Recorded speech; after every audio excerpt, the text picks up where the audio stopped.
सत साहिब सतगुरुदेव की जय। बंदी छोड़ कबीर साहिब जी की जय। बंदी छोड़ गरीबदास जी महाराज जी की जय। स्वामी राम देवानंद जी गुरु महाराज जी की जय हो।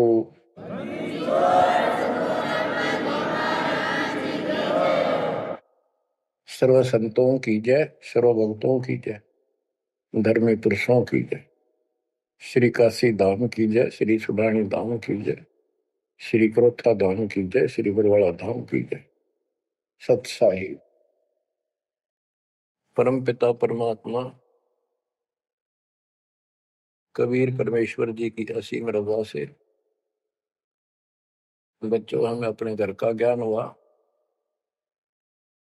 काल के लोक की पीड़ा कितनी भयंकर है, इससे डर बना इसका ज्ञान होने से। और सतलोक के सुख की चाह बनी आपको ये सच्चा मार्ग, सच्चा ज्ञान, सच्चा भगवान और सच्ची भक्ति पूर्ण सतगुरु प्राप्त है।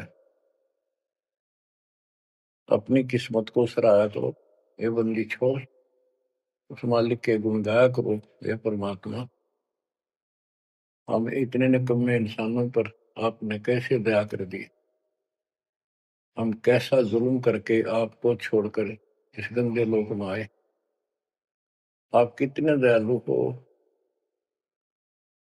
गरीबदास जी कहते सतगुरु आए दया करी, इस गंदे लोक में झांके भी कोई ऊपर जाने के बाद।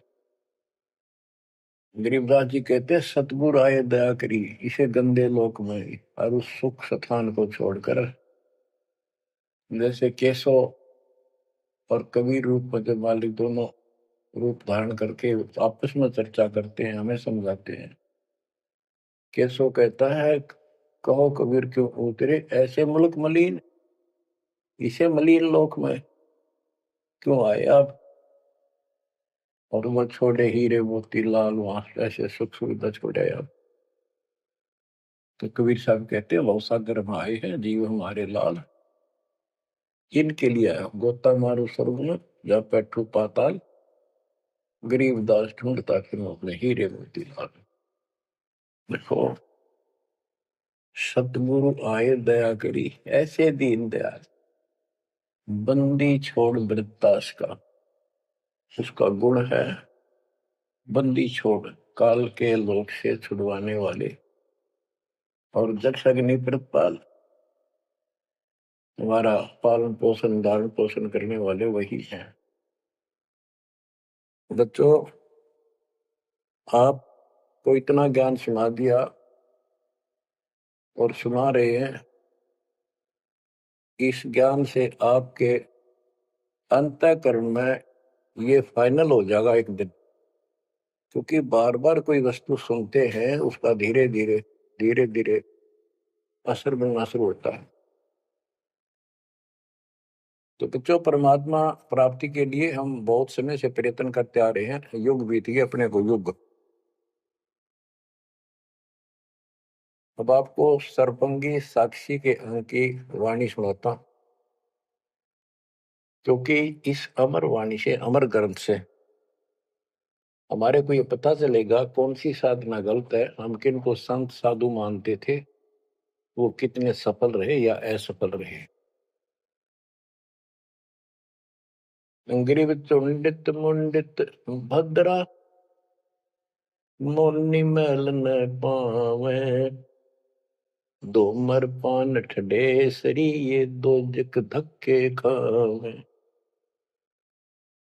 चुंडित बड़े बड़े जटाधारी, बाल रखे हुए हों, कंठी माला पहन रखी हो, कान कून पड़वा रखा हो, या वैसे मूंड मुंडवा रखे हो, गले में मालाएं हो, राख लपेट रखी हो, या कति सिर कोरा कचकोला कढ़ा रखा उस तरह करवा कर, और गेरवे कपड़े भगमा कपड़े पहन रखे होते हैं।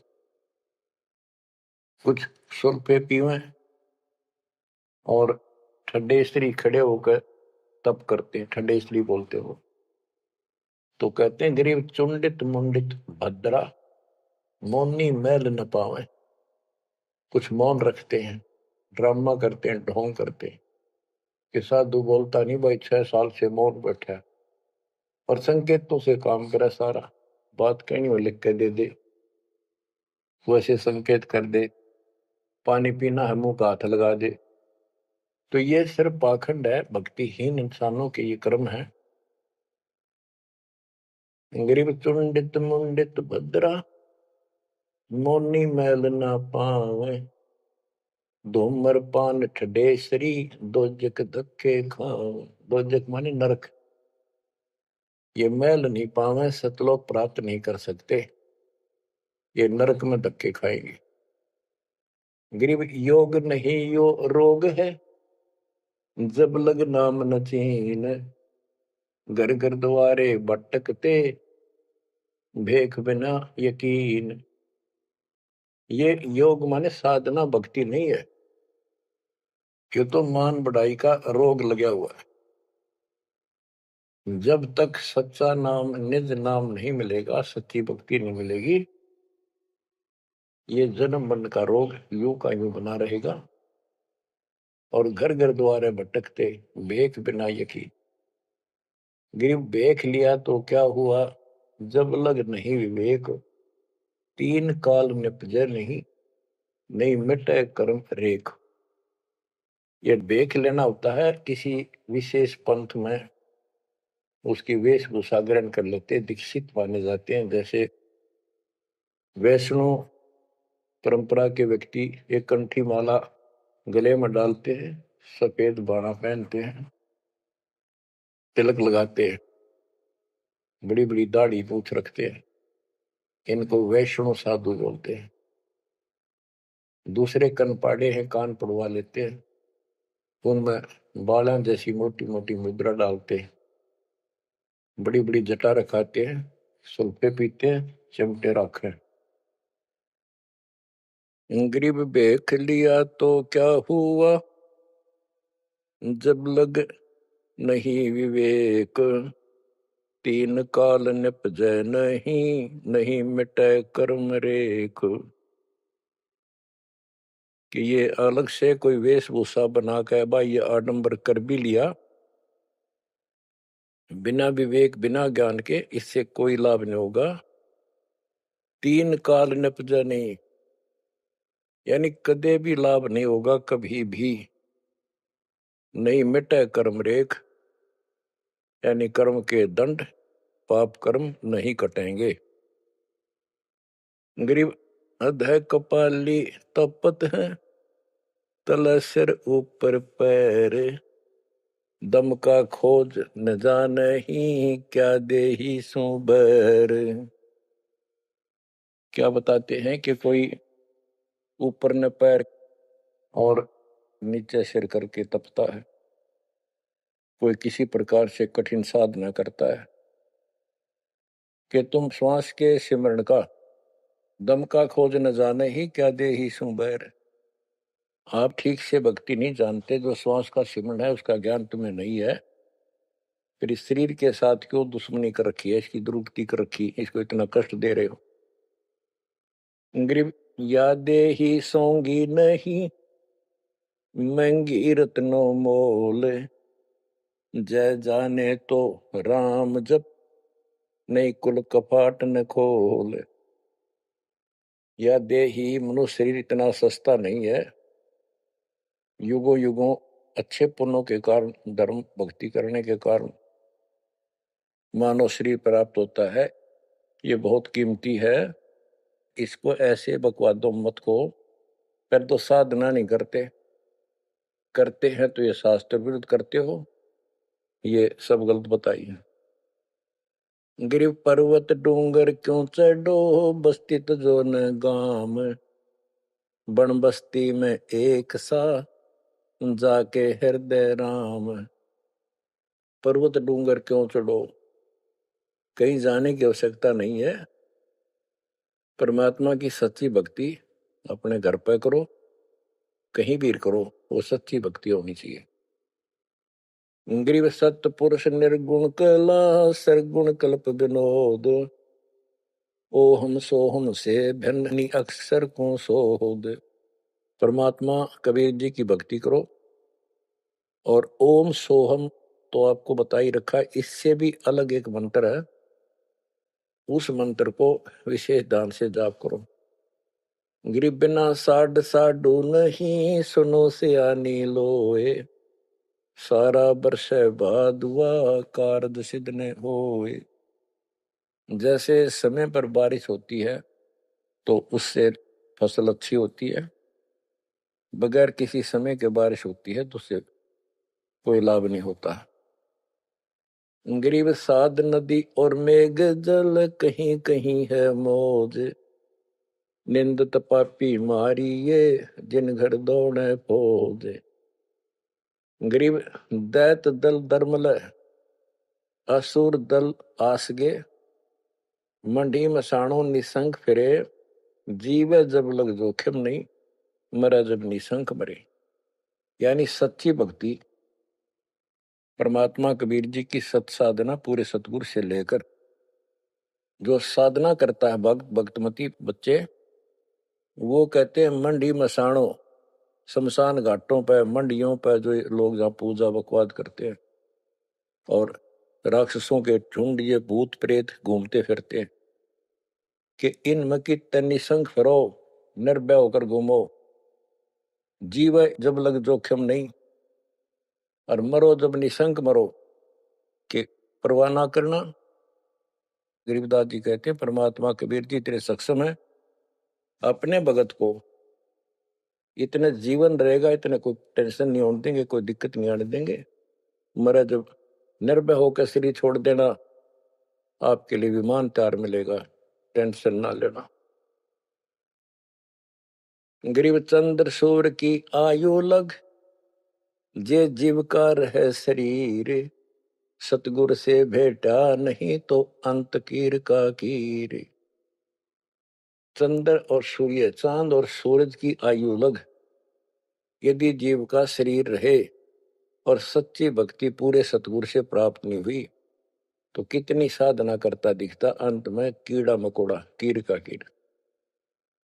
गरीब एक पलक जुग जीवना, जे सतगुरु भेटा होए, रोम रोम तारी लगे, सुरति सुहंगम पोए। कि एक पलक यानी कुछ समय के लिए भी सच्चे सतगुरु की आपने संगत सत्संग सुन लिया, तो धीरे धीरे आत्मा उसको कैच करती चली जाती है, रुचि बढ़ती चली जाती है, और फिर अंत में दीक्षा लेकर अपना कल्याण कराता है। गरीब डेरे डंड खुसरो हो, खुसरे लहन मोक्ष, ध्रुव प्रहलाद उधर गए तो डेरे में क्या दोष। जैसे गलत धारणाएं पैदा कर रखी है कि मोक्ष तो उसको प्राप्त होगा जो घर छोड़ जाएगा, जंगल में कठिन तपस्या करेगा, परिवार का मोह त्याग देगा और ब्रह्मचारी जीवन जिएगा। तो यहां गरीबदास जी स्पष्ट करते हैं कि डेरे डंड खुश रहो, ये खुसरे लहे ना मोक्ष, अपने घर पर रहो आराम से। यदि ब्रह्मचर्य का पालन करने मात्र से और जंगल में बैठ जाने से मोक्ष होता है, तो ये खुसरे इजड़े तो सारे पार हो जाए। नहीं, ऐसा नहीं है। आप मानते हो ध्रुव पार हो गया, आप मानते हो प्रहलाद पार हो गया।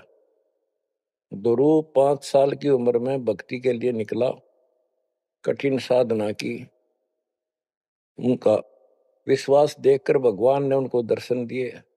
ध्रुव को राज्य की चाह थी और कुछ नहीं मांगा था, क्योंकि कारण क्या था, उत्तानपाद राजा था और ध्रुव की माँ उसकी पत्नी थी, यानी राजा की रानी थी। उसको कोई संतान नहीं हुई, वृद्धावस्था हो गई थी, आधे से ज्यादा उम्र हो गई थी। तो उसकी ध्रुव की माँ सुनीति थी। सुनीति ने अपने घर जाके अपने माता पिता से अपनी छोटी बहन की राजा के लिए मांगा।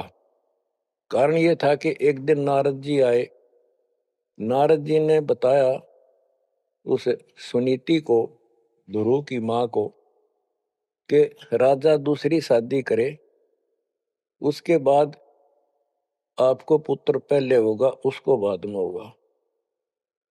वैसे संतान नहीं होगी, यह संयोग है। रानी ने राजा को मनाया, अपने घर वालों से रिक्वेस्ट करी। आखिर में उस लड़की छोटी बहन को राजा के शादी करवा दी। अब सुरीति ने ये ईर्ष्या होगी कि मेरी बहन ने मेरा जीवन बर्बाद कर दिया, एक बूढ़े का ब्याह करवा दिया मेरा। मैं किसी राजा के शादी होती, स्वतंत्र रहती। जब विवाह करके राजा लेके आ रहा था अपनी सुरीति सेकंड पत्नी को, राज की सीमा पे जाके रथ रुकवा लिया और बोली वो सुरीति, मेरी कंडीशन है, ये मानोगे तो मैं आगे कदम रखूंगी, नहीं मैं तेरे साथ नहीं जाऊंगी। राजा ने पूछा क्या बात है? कि जो मेरी बहन है उसको निकाला दे दे, उसको अलग रखेगा, उसको खाने का भी माप तोल के देना होगा, दुहागन करेगा। इसमें काफी कंडीशन होती है दुहागन के लिए, अलग से मकान बनाया जाएगा। राजा ने मान लिया। और दूसरे ये होगा कि जो मेरा पुत्र होगा उसको राज मिले, मेरी बहन के पुत्र को राज न मिले। इस तरह की शर्त सारी राजा ने मान ली। आगे फिर पहले ध्रुव हुआ। ध्रुव जब उत्पन्न हुआ उस समय माँ वैराग्य में थी, घर से अलग दूसरी जगह रखा हुआ था। और ये बहुत लंबी कहानी है, इतना यहाँ नहीं बता पाऊंगा। तो उत्तम को राज दे दिया, ध्रुव को धिक्कार दिया, भगा दिया उसकी माँ ने। तो ये लंबी कहानी है, यहाँ इतना समय नहीं मैं आपको बता पाऊंगा। तो ध्रुव परमात्मा से राज लेने के लिए माँ से पूछा ध्रुव ने, माँ उत्तम को राज किसने दिया? बेटा भगवान देता है, परमात्मा ने दिया, उसके भाग में लिख दिया, तेरे भाग में नहीं है। तो ध्रुव बोला मैं भगवान से राज लूंगा। यूं कहकर छोड़ कर चल पड़ा। 6 महीने तक एक पैर पे खड़ा होकर या जैसे भी तपस्या खूब की, जाप किया। पिछले संस्कार से होता ही है, वैसे तब तो दुनिया करती है। पिछले युगों का बहुत संस्कार भक्ति करते करते आए हुए थे और वो काफी संग्रहित थी, उसके प्रतिफल में मालिक ने उनको ऐसा कुछ कर दिया। परमात्मा प्रकट हुए, बोले भाई क्या मांगता है बोलो।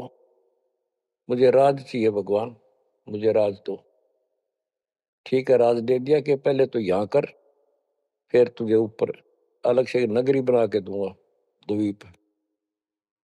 ध्रुव वापस आ गया। उधर से ये दोनों बड़े हो गए, उत्तम भी और ध्रुव भी। उत्तम का विवाह भी हो गया, ध्रुव का विवाह भी हो गया। उत्तम मारा गया एक राजा से युद्ध होने से, तो राज भी ध्रुव को मिल गया और उत्तम वाली जो पत्नी थी वो भी ध्रुव के साथ लगाई गई। तो कहने का भाव ये है, बकवाद नहीं चले। वे विचार परमात्मा को कति पसंद नहीं, पर शादी विवाह कभी मना नहीं किया। ब्रह्मा विष्णु महेश तीनों शादीशुदा, और इनके उपासक को ब्रह्मचारी रहना चाहिए। अच्छी बात है, बकवाद नहीं करनी चाहिए, लेकिन ये एक गलत धारणा बढ़ाना अच्छी बात नहीं। गरीब डेरे डंडे खुश रहो, खुश रहे लेना मोक्ष, ध्रुव प्रहलाद उधर गए, तो डेरे में क्या दोष। जैसे ध्रुव ने शादी कराई, ध्रुव की भी संतान हुई, और आप कहते हो ये पार हुआ, तो ये डेरे में था, घर में था, गृहस्थी में था, तो भी पार हुआ। कितना पार हुआ? वो पार होना अलग अलग स्टेजेज है। एक तो स्वर्ग तक पहुंच गया, पार हो गया। ये स्वर्ग तक पहुंचने को पार मानते थे। और प्रहलाद, प्रहलाद भगत की 10 साल की उम्र में परमात्मा मिले, नरसिंह रूप धारण करके उसकी रक्षा की। उसके बाप राक्षस को मारा, प्रहलाद को राज्य दिया और शादी कराई प्रहलाद ने बड़ा होकर के। उसके एक पुत्र हुआ बैलोचन, और बैलोचन का पुत्र हुआ राजा बलि। यानी प्रहलाद का पोता राजा बलि था, जिसने 100 अश्वमेघ यज्ञ की थी। और भगवान बावना रूप धारण करके उसकी सोमी यज्ञ को खंड कराने के लिए गए थे। तो कहने का भाव ये है, गरीबदास जी कहते डेरे डांडे खुश रहो खुश रे लहना मोक्ष, ध्रुव प्रहलाद उधर गए। इनका उद्धार हो गया। कितना हो गया वो उस भक्ति पर निर्भर करता है। तो इस गृहस्थी में क्या दोष।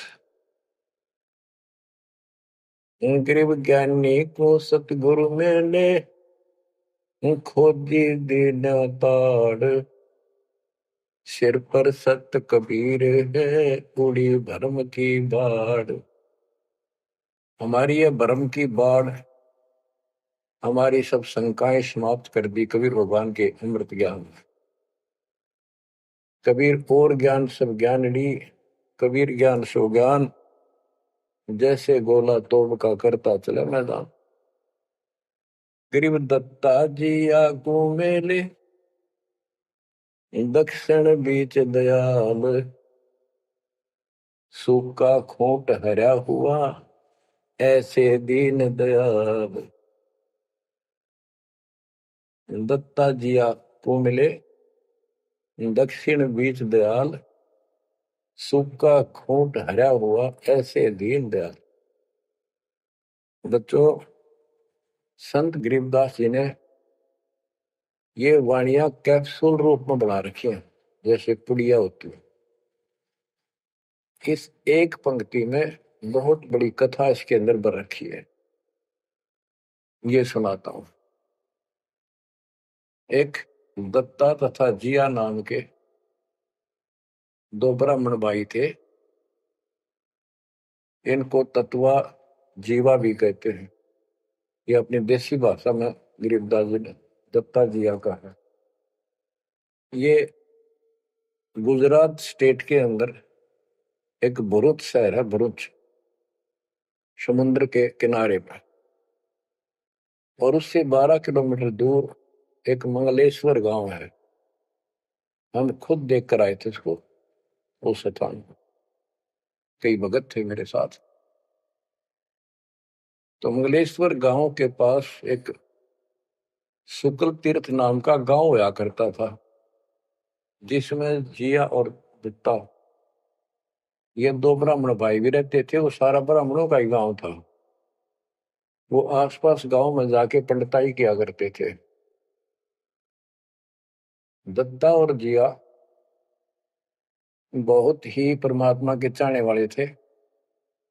वो सत्संग सुनने जाया करते थे। जहां भी किसी साधु संत का सत्संग होता था तो सभी ये कहते थे भाई मोक्ष के लिए पूर्ण सतगुरु की आवश्यकता होती है। गुरु बिन मोक्ष नहीं होगा, गुरु बिन सच्चा ज्ञान भी नहीं होगा। जहां भी जाते थे वो मंडलेश्वर प्रवक्ता एक ही बात बताते थे। तो जीवा और दत्तवा ने दोनों भाइयों ने विचार किया कि भाई जहां भी हम सत्संग जिसका सुनते हैं वही हमें तो बहुत पूर्ण गुरु लग गए। जिसके विचार सुनते हैं वो उससे भी अच्छा लगता है। और पूरे गुरु बिना बात नहीं बने, मोक्ष नहीं हो। ये तो असंग जन्म हमने जन्मते और मरता को होगे। जैसे परमात्मा कबीर जी क्या करते हैं, किसी भी रूप में आकर, और कहीं जैसे मेले मेले भरा करते तीर्थ तीर्थों पर, वहां चले जाते थे।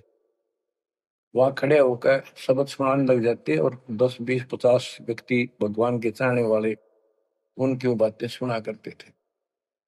तो जीवा और दत्ता को किसी स्थान पर परमात्मा उन्हीं के लिए जाते हैं क्योंकि वो भटक रहे भगवान की।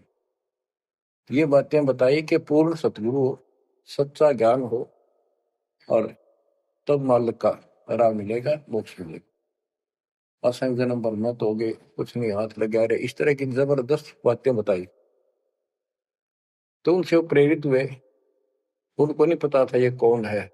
उन्हें तो एक भगत माना, गीत गा शब्द शब्द सुनाने वाला। फिर वो साधु संतों की तलाश में चल पड़े। जहां भी जावे एक से एक बढ़िया लतीफेदार प्रवचन करे, बड़ी बड़ी कथा सुनाए, संस्कृत की भाषा में जबरदस्त प्रवचन करे।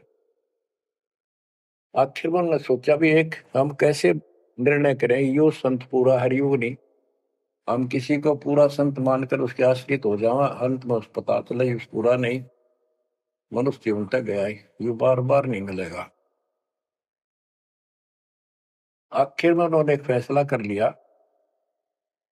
कि हम एक बड़ के पेड़ की सूखी टहनी लगाएंगे, गमला बना कर धरती में गड्ढा खोद कर जैसे पौधा लगाया, और जिस संत के चरणामृत से ये हरी होगी हम उसको गुरु बनावाएंगे। उन्होंने सब मंडलेश्वरों जहां भी कोई चर्चित संत वहां गए, बेचारे दुख सुख पाकर पैदल चल लगे, उनके चरण धोए, महाराज चरणामृत देते, कौन मना करे चरणामृत को, लावे और डाल, कोई कुछ नहीं हुआ। क्योंकि आखिर में उन्होंने कहा है परमात्मा धरती पे संत नहीं है, और संत नहीं है तो हमारा मोक्ष नहीं, इसलिए हे परमात्मा हमारा को मानुष जीवन शेष बचा है, इसको खत्म कर दो, हम दोनों को मार दो, कभी पृथ्वी पर संत हो तब जन्म देना। यूं कहकर खूब फूट फूट कर रोने लगे। काफी देर रोज ही टेंशन में रहने लगे, खाना पीना लगभग छूट गया। कैसे तो मर जाना अच्छा है, ये तो पशु जैसा जीवन बहुत बार जी लिए। तो कबीर साहब डर रहे हमको सुना गए थे, कहीं कहीं इकट्ठे होकर खड़े हो जाते थे, जाते थे, भटकते थे, वहां मालिक भी किसी न किसी रूप में चले जाते थे। उनके यह प्रेरणा भर दी थी, बाकी मंडले सुना के बस में यह भी ना थे कि इसी प्रेरणा भर दे, इतना वैराग डाल दे। एक दिन परमात्मा पहुंचे उस शुक्ल तीर्थ गांव में, गली में जा रहे थे तो दत्ता बाहर निकला और बोला, जीवा देख एक संत घूम रहा गली में, कहो तो बुला लो। जिया बोला रहे, संत इसे से मंडलेश्वर देख लिए कि सड़क छाप पर के पाओगे, क्यों जी दुखी करे और कई दिन रोना पड़ेगा, कुछ ना इनका पल्ला। दत्ता बोला, मेरा तीसरा दिल करे है, बुला लो लेक पे। भाई साधु सा दिखा है, चेहरे से बहुत अच्छा लगा, देखते ही आत्मा खुश हुई। जिया बोला, बुला लो, मैं क्यों नाटू। वो तो बुला लिया, एक बैठने का मुड्ढा सा दे दिया, सटूल सा, बैठो महाराज बैठो। जीवन ला परात निकाल के थाली, महाराज के चरण दो के और जा जिया उसमें डाल दे, पौधा में डाल, अगर संता के चरणामृत इधर उधर में डालिए, कितना गमले में डाल दे। जीवन डालन लाग रहा है, डालते डालते उसको पोपल फूट आई, वट वृक्ष की टहनी के। जिया बोला, दत्ता आइए आइए, क्या होगा। दोनों देखकर सुन हो गए, आते पैर पकड़ लिए। हे परमात्मा, हमने तो ये सोच लिया था धरती पर संत नहीं है। कबीर साहब बोले, जिस दिन पृथ्वी पर संत नहीं होगा आग लग जाएगी इस पर, या कोई नहीं बचेगा, काल फूक देगा इस पृथ्वी को। हे मालिक आप पहले क्यों ना आए, हम तो बहुत भटक लिए थे, हम तो सोच लिया था धरती में कोई संत नहीं, और हम तो मरा हो भूखे पैसे रह के, कति ना जीण के रहे थे ना मरण के।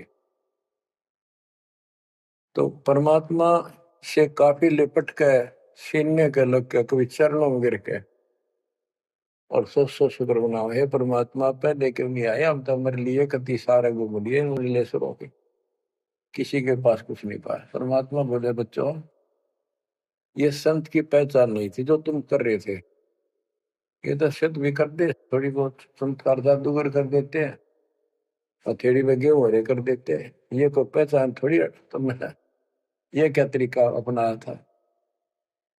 संत की पहचान ज्ञान से होती है, समाधान से होती है।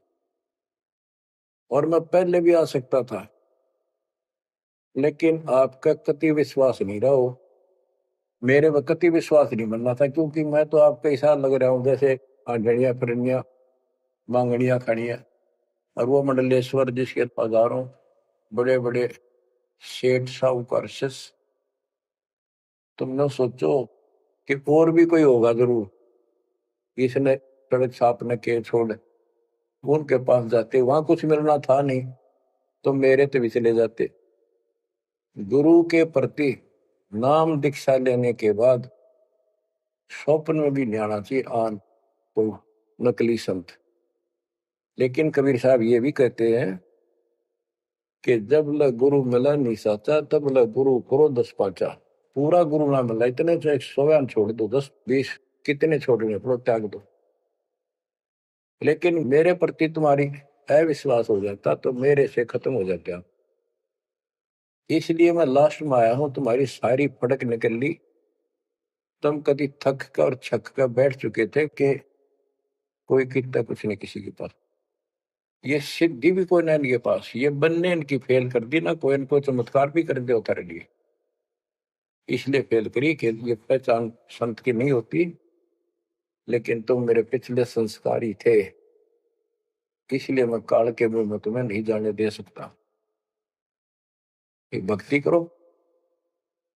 अब उन्होंने सब वो बकवाद पूजाएं जो यजमान बना रखे थे वो छोड़ दिए। कोई किसी का झाड़े झूड़े लाना या किसी के मृत्यु पे जन्म होने पर किसी का नहीं जाना छोड़ दिया। सत साधना करने लगे, जमीन थी अपना खेती करें और परमात्मा की कृपा से बढ़िया गुजारा हो गया। ब्राह्मणों को इस बात की ईर्षा होगी कि इन्होंने तो धर्म बदल लिया और हमारी सब क्रियाएं छोड़ दी, उनको जाति से निकाल दिया। फिर क्या होता है, चलो निकाल ले रो जाति तो कोई फर्क नहीं पड़ता, उन्हें तो अपना कमा के खाना था और भक्ति करनी थी, मोक्ष पाना था। एक का लड़का था, एक का लड़की थी, दोनों भाइया जवान हुए। ब्राह्मणों को यहाँ शादी के लिए जावे, रिश्ते के लिए लड़की का सब मना कर दिए, तुम तो जाति से बहिष्कृत हो, हम तुम्हारी कन्या का वहां नहीं लेंगे, रिश्ता नहीं लेंगे। दोनों टेंशन में आ गए। कबीर साहब बोले ऐसे करो, तुम ये अफवाह फैला दो कि भाई जीवा का लड़का और दत्ता के लड़के की शादी कराएंगे उस दिन, और तो कोई हमारे बच्चा ने उठता नहीं, हमने तो आपस में ब्याह करना पड़ेगा इनका। ये सारा सुरसराट फैला दिया। पंडितों की पंचायत हुई। उन्होंने कहा भाई विचार किया कि ये तो निकम्मे होंगे सो होंगे, फिर बच्चों का क्या दोष है, बच्चा नाम ब्याह होंगे भाई, ये तो जुल्म होगा, कति दिन भ्रष्ट हो जाएगा, पान भाई का ब्याह कदे हुआ करे, रह कति दुनिया थूकेगी हमारे गांव के गांव को। पंचायत होने के बाद 10-20 आदमी आए, इन बोले भाई सुन दो, यू कदम नहीं उठाओगे तुम, यह बेटी मारी है, बेटा हमारा है, हम इनका रिश्ता करें। दोनों का रिश्ता हो गया। परमात्मा बोले देखा बेटा मांग लेगी ना, फटकड़ी रंग भी आया चोखा, हो गया ब्याह भी हो गया, अब सारे काम हो गए, टेंशन ना लो। तो बच्चों मुश्किल से आसान करेगा आन के, एक के 100 बंजारा उतरा जान के। तो कहते हैं ऐसे कोई दिक्कत आओगी तो मालिक 100 समाधान निकालेगा, पर निकालेगा तब जब आप उसके प्रति पूर्ण रूप से समर्पित हो जाओगे। गरीब आसन अचल कबीर का, सबका सतगुरु एक, ब्रह्मंड 2100 समझ ले, या धूमे के सिर एक। कि 21 ब्रह्मांड को देख ले, ये धूमे के सिर एक, यानी कति नासवान, बिल्कुल अस्थायी, इनका कोई अस्तित्व नहीं। अब साइंस ने ये सिद्ध कर दिया, साइंटिस्टों ने, खगोल भगोल के जानने वालों ने, पृथ्वी भी घूमती है, सारे लोग घूमते हैं, यहां तक भी सिद्ध हो गया कि सूर्य भी चला है, लेकिन पूरे ब्रह्मांड के साथ चलने से इसका पता नहीं लग रहा, ये घूमते हैं। कहने का भाव ये सारे ऐसे लटके हुए हैं जैसे पतंग। गरीबदास जी ने कहा सर्वलोक ऐसे है जैसे पतंग आकाश में लटके पड़े हैं। और जिस दिन भी इसका अंत होगा सारे एक दूसरे से टकरा टकरा कर आग लग जाएगी, या कोई ठीक ठिकाना नहीं है। अब क्या बताते हैं परमात्मा? गरीबदास जी ने बताया अपने भगवान के बारे में, गरीब आसन अचल कबीर का, सबका सतगुरु एक, ब्रह्मांड 2100 समझ ले या धूमे के सिर एक। 21 ब्रह्मांड सब नासवान धूमे के साथ धूसी उठी है, नथिंग एल्स। तो इस शरीर में देखो अपने ना, ये कितना सुंदर लगे, हर कितना अच्छा, कितना प्यारा। हरकत खूब, एक्सरसाइज इसमें करा, कुश्ती इसमें करा, छलांग इसमें लगा ला। यह मालिक की कृपा से सारा कुछ हो रहा है, उसने इसमें शक्ति दे रखी है। और जरा सी उक चुक हो जा, हाथ ना उठा आदमी का, अदरंग मार जब वो पहलवान। तो परमात्मा कहते हैं इस कच्चे शरीर में इतना मत भूल, भगवान को ना भूल। ये लोक अच्छा नहीं है, या कोई भी ठीक नहीं है, या जो दिखाई देता है सब नाशवान है। गरीबदास कहते दृष्टि प्लस फना है धर्म बर कैलाश, या कृत्रिमवादी झूठ है बनावटी, ये सारा बनावटी है। सुरत समो श्वास, कृत्रिमवादी, ये बनावटी लोग हैं सारे। जैसे करने नो दीदार में प्यारा है एक शब्द है परमात्मा कबीर साहब का, उसमें बताया है कि आदि माया की नी चतुराई और झूठी बाजी पिंड रचाई, ताका प्रतिबिंब डारा है। सतलोक की जो व्यवस्था ऐसी ही है, उसमें बहुत द्वीप है और ऐसे ही मानव स्त्री पुरुष शरीर है, लेकिन वो अमर हैं, ये नासवान है। ये समझो मिट्टी के और वो सोने के। वहां का जो शरीर है वो अमर है, वहां के देवता रूप हम सब देव देवी रूप हो जाते हैं वहां पर, लेकिन इस भक्ति के शक्ति से होते हैं। तो उसकी नकल कर रखे आप, टोटली नकल। ये शरीर कितना सुंदर लगा आपका, मृत्यु के बाद इसको फूकते हैं ना, 1 किलो राख हो जाती है। और ये देखो क्या था ये बच्चों, यहाँ का सब सब व्यवस्था कति नकली और नाशवान है। चारों वेदों का ज्ञान नकली, जिनको हम भगवान मानते थे वो भगवान नकली। हमारे को कति मूर्ख बनाकर रख रखा है। हमारी ऐसी स्थिति थी आज के दिन, आप इसने मानो चाहे ना मानियो, 100 की 100 साची। हमारे बस की बात नहीं, ये याद तो रखनी पड़ेगी आपने, आपका बस का भी नहीं है कि इसका मन हटा लो। इसके मन हटाने की विधि हमारे पास है। इस ज्ञान को जरूर सुनते रहो, 100 काम छोड़ कर सुनो जब तक दाता ने रजा कर रखी है। ये आपको अंदर से मांझ देगा आत्मा न कति, आत्मा को इतनी प्रबल कर देगा ना, कति अटक कर खड़ी हो जाएगी उस मन के साथ। एक दिन इसका डट का मुकाबला करेगी, तजब हाथ खड़े कर दे है या मंडरा दे इसने, न्यू हो जाएगा, काम छोड़ देगा और नहीं न्यू हो जाएगा, नुकसान हो जाएगा। इस ज्ञान से इतनी मजबूत हो जाए कि होने दे जो होगा, और मरे गए तो फिर ये काम लग के चट पाएंगे। ज्ञान बिना बात नहीं बना करती। गोरख से ज्ञानी गणे दुनिया ज्ञान बताती फिर है, और बहुत सी छोटी छोटी बातों से प्रसिद्धि पता नहीं कौन पाले हैं। कोई कहते बड़ा बाल ब्रह्मचारी है, उसी से उसकी महिमा होगी। गोरख से ज्ञानी गणे सुख दे जति जिहान, और सीता सी वो बारिया संत दूर स्थान। इस ज्ञान को सुनते रहो, अठैया भक्ति जो दे रखी, ये आपकी इस आत्मा को इतना प्रबल कर देंगी, ताकतवर बना देगी, रेसलर। जब वक्त आओ गया से जाने का, इस मन में पटक देगी ठाक है। और सब मोह ममता से मन एकदम हट जाएगा, पट जाएगा, हटा ही नहीं हटता है। इस ज्ञान से और इस भक्ति की ताकत से तब पीछा छूटेगा आपका, कदे बात बना इस काम नहीं बनेगा। या सब कुछ झूठा, जैसे व्यापारी लोग क्या करते हैं, भैंस का काटड़ू मर गया बच्चा, उसकी खाल उतरवा के उसमें तूड़ा भरवा दिया करें ना, उसका मुंह होता है पुछड़ पुछड़ और बाल बूल ऐसे ही होते हैं, और भैंस के सामने रख दे, वो उसी को अपना बच्चा मान लेती है, उसको चाटती है, लाड करती है, उसको लेकर टाइम का रस्सी में चलते हैं वो, उसके पीछे पीछे रहा रहा रहा करती भागती रहती। इतना दिमाग है उसके अंदर। आज अपने अंदर इतना दिमाग छोड़ रखा काल ने, जैसे या कोई इंजीनियर बना रहो चाहे साइंटिस्ट बना बैठा रहो, और कितना कुछ बातें बनाने वाला एजुकेटेड समझ ले। क्या है ये बच्चे, हार्ड चाम मांस के लोथड़े ऊपर चाम लपेट रखा, क्या ये शरीर है? और इसमें इतना मोह बढ़ा दिया, हमारे बस का नहीं, हो ही नहीं सकता।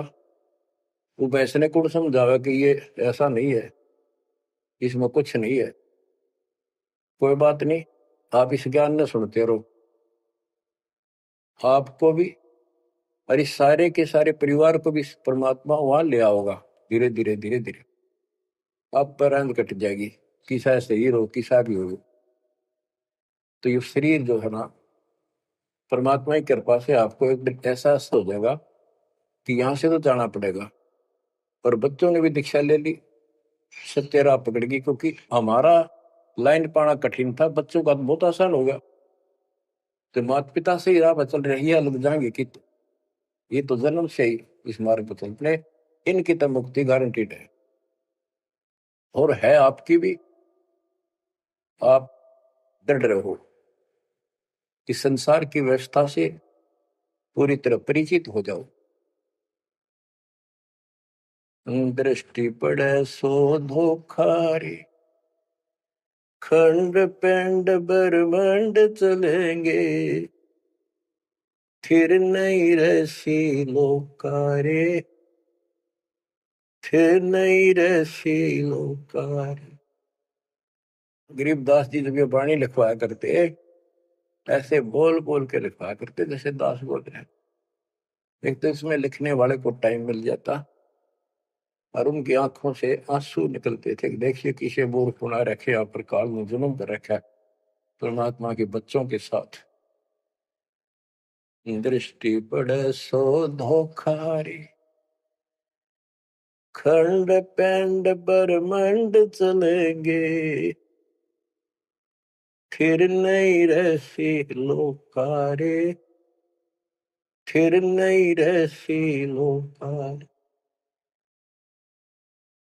रजगुण ब्रह्मा तम गुण शंकर, सतगुण विष्णु कहावरी, चौथे पद का वेद नियारा, कोई बिरला साधु पावे। बच्चों कितना क्लियर ज्ञान, ये सूक्ष्म वेद है, वेद। जैसे मार्कंडे पुराण में आपको दिखाया, रजगुण ब्रह्मा, सतगुण विष्णु, तमगुण शिव, ये तीन प्रधान शक्ति हैं काल की, और यही तीन गुण हैं, यही तीन देवता है। कबीर साहब ने सूक्ष्म वेद में कहा है, गुण तीनों की भक्ति में भरम पड़ो संसार, कह कबीर निज नाम बना, कैसे उतरो पार। तीन गुणों का मतलब, तीन देव की जो करते भक्ति, उनके कबू ना हो मुक्ति। बता सीधी इस बात ने कोई कह तो पर विश्वास करता अपने। अब तो इतने प्रमाण धर दिए ठाक है, गुंजाइश नहीं छोड़ी मन को कि ये बकवाद कर दे झूठ से, या आपकी किस्मत जोर करनी कि आपने इसको ध्यान से सुन लिया और समझ में आ गई। रजगुण ब्रह्मा, सतगुण विष्णु, तम गुण शिव जी, स्पष्ट कर दिया गरीबदास। और चौथे पद का इनका पिता चौथा, इन अपने पिता का भी नहीं पता आज तक, क्या माया बुका दे है न, इसने उसको धमका रखा कि मेरा भेद नहीं दे देगी, या इसके बस पड़ेगी तो क्या करे बेचारी। ऐसे औरत को ऐसे दबा कर रखा जाता, पुरुष प्रधान है आपने, इसी कारण से। तो चौथा इनका पिता ज्योति निरंजन है, और कबीर साहब कहते हैं चार में छोड़ा है, और पांचवें को जावे कहे कबीर सो मुक्ति पावे हम पर आवे। ऋग यजुः साम अथर्व चारों वेद चतुर्भंगी रे, सूक्ष्म वेद वाच साहिब का, सोहन सा सतसंगी रे। यजुर्वेद अध्याय 40 श्लोक 10 में कहा है, कोई तो परमात्मा को साकार अवतार लेकर रामकृष्ण के रूप में मानता है, और कोई निराकार कहता पृथ्वी पर आता है कोई नहीं। परमात्मा साकार है या निराकार है वो तत्वदर्शी संत बताते हैं। गीता अध्याय 4 श्लोक 34 में ही कहा है कि तत्व ज्ञान को उन तत्वदर्शी संतों के पास जाकर समझो, उनको दंडवत प्रणाम करो, तब वो तत्वदर्शी संत में उस परमात्म तत्व का ज्ञान कराएंगे। यो ज्ञान आता कहां से है? चौथे अध्याय के 32वें श्लोक में श्रीमद् भगवत गीता ने स्पष्ट कर दिया, सच्चिदानंद घन ब्रह्म ब्रह्मणे मुखे, सच्चिदानंद घन ब्रह्म यानी परम अक्षर ब्रह्म अपने मुख कमल से जो वाणी बोलता है उस समय यो पूर्ण ज्ञान होता है, और उस ज्ञान से मोक्ष होगा। वो ज्ञान कोई तत्वदर्शी संत बताएगा। इससे सिद्ध है न वेद में वो ज्ञान न वो गीता में, हो गया चितवंगी। टिपके तो ढूंढा उसने, भ्रमित ज्ञान है इनके अंदर, इनकम्प्लीट ज्ञान है। ऋग यजु है श्याम अथर्व चारों वेद चितभंगी रे, सूक्ष्म वेद वाच साहेब का, सोहन सा सतसंगी रे। बच्चों आप वो सूक्ष्म वेद सुन रहे हो, पढ़ रहे हो, वांच रहे हो, आप वास्तव में सत्संगी हो।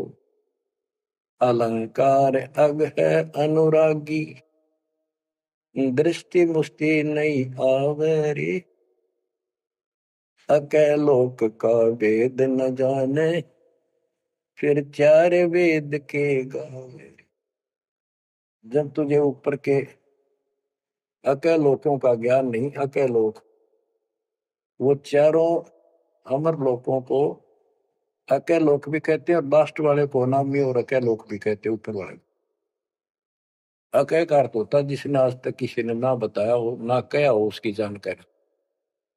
तो ऊपर का ज्ञान तुम्हें है नहीं, इन चार वेदों ने कितना है पढ़ लो, कितना कंठस्थ याद कर लो, कितना इनमें इनके अनुसार साधना कर दो, मोक्ष नहीं हो सकता। बच्चों कमाल की बात देख लो, ये वेद ऋषि पढ़ कर जख मार कर चलेगा, किससे समझ में नहीं आई। कबीर साहब कहते, गुरु बिन वेद पढ़े जो प्राणी, समझे अनुसार रहे। चारों वेदों में कितने भी और मंत्र नहीं है। यजुर्वेद अध्याय 40 मंत्र नंबर 15 में एक ओम नाम है, स्पष्ट लिखा उसमें, ओम करतु समर किलवे समर करतुम समर। ओम नाम का जाप काम करते करते करो, विशेष कर्तव्य समझ का मनुष्य जीवन का, और कसक के साथ, नथिंग एल्स। ऐसे गीता चारों वेदों का सारांश है। 8वें अध्याय के 13वें श्लोक में लिखा है, ओम इति एक अक्षरम ब्रह्म व्यवहारण मां मनुष्य, यह प्रियाति तदन देह सयाति परमाम गतिम। मोद धर्म का केवल एक मंत्र है, इसका एक अक्षर का अंतिम सांस तक इसकी जो भक्ति करता है, इससे प्राप्त होने वाली मुक्ति प्राप्त करता है ब्रह्म से। श्री देवी महापुराण के अंदर 6ठे सकंद में हिमालय राजा को देवी फाइनल कर देती है कि राजा तू और सब बात छोड़ दे, मुक्ति चाहता है तो मेरी साधना ही भूल जा, तो ब्रह्म की भक्ति कर, उसका ओम नाम है, वो ऊपर दिव्य आकाश रूपी ब्रह्म लोक में रहता है, तेरा कल्याण वहां चला जाएगा। गीता अध्याय 8 श्लोक 16 में कहा कि ब्रह्म लोक में गए हुए पुनरावृत्ति में उनकी जन्म मृत्यु सदा रहेगी। अलंकार अग है अनुरागी, दृष्टि मुष्टि नहीं आवे रे, अकैलोक का वेद न जाने, चार वेद के गावे। गीता अध्याय 15 श्लोक 4 में कहा है कि ज्ञान की प्राप्ति के पश्चात परमेश्वर के उस परम पद की खोज करनी चाहिए, जहाँ जाने के बाद साधक फिर लौटकर संसार में कभी नहीं आते। आवे जावे सो हंसा कही है, परम हंस नहीं आया रे। पांच तत्व तीन गुण दूरा, या तो कहिए माया रे। सुन मंडल सुख सागर दरिया, परम हंस परवाना रे। सतगुरु मंडी भेद लखाया, है सतलोक निदाना रे। वो परम पद, वो परम स्थान, वो सतलोक है, दादानी के बाद लौट कर गया। अगम दीप अमरापुर कोई, जा हिल मिल हंसा खेल रे। दास गरीब देश है दुर्लभ, साचा सतगुरु बेल रे। दास गरीब देश है दुर्लभ, साचा सतगुरु बेल। अगमदीप अमरापुर कोई, अमरपुर, अमरपुरी सतलोक अविनाशी परम धाम, सनातन परम धाम। जाहिल मिल हंसा खेल रे। वहां मौज मस्ती में रहते हैं भक्त, सारे बच्चे। दास गरीब देश है दुर्लभ, साचा सतगुरु बेल। वो लोक, वो देश बहुत दुर्लभ है, लेकिन सुलभ है साचे सतगुरु से। तो बच्चों, आपके ऊपर दाता ने कसर नहीं छोड़ रखी। इस सत्संग ने सुनते रहियो। ये थोड़े दिन की रजा है, घड़ी नहीं हुआ करती। काल में सुहान देनी आप अच्छी तरह ठीक से विचार करने बैठ के। कोई बात ना, ये वाणियां रिकॉर्ड हो चुके थे, ये बाद में आपको दिए जाएंगे। रोज दिल्ली सुनो और भक्ति करना, और परमात्मा की कृपा से का बेड़ा पार होगा तुम्हारा। नोट कर लेना, सह परिवार सतलोक जाओगे। मालिक आपको मोक्ष दे, आपकी बुद्धि मालिक में दंड करे। सिकंदे लोक की यथार्थता तुम्हारे सामने आंखों के आगे घूमने लग जा, और सतलोक की चाह प्रबल हो जा। जहां साता भाषा हुई, मन कर्म वचन समरियो सो। परमात्मा आपको मोक्ष दे, सदा सुखी रखे। सत्साई।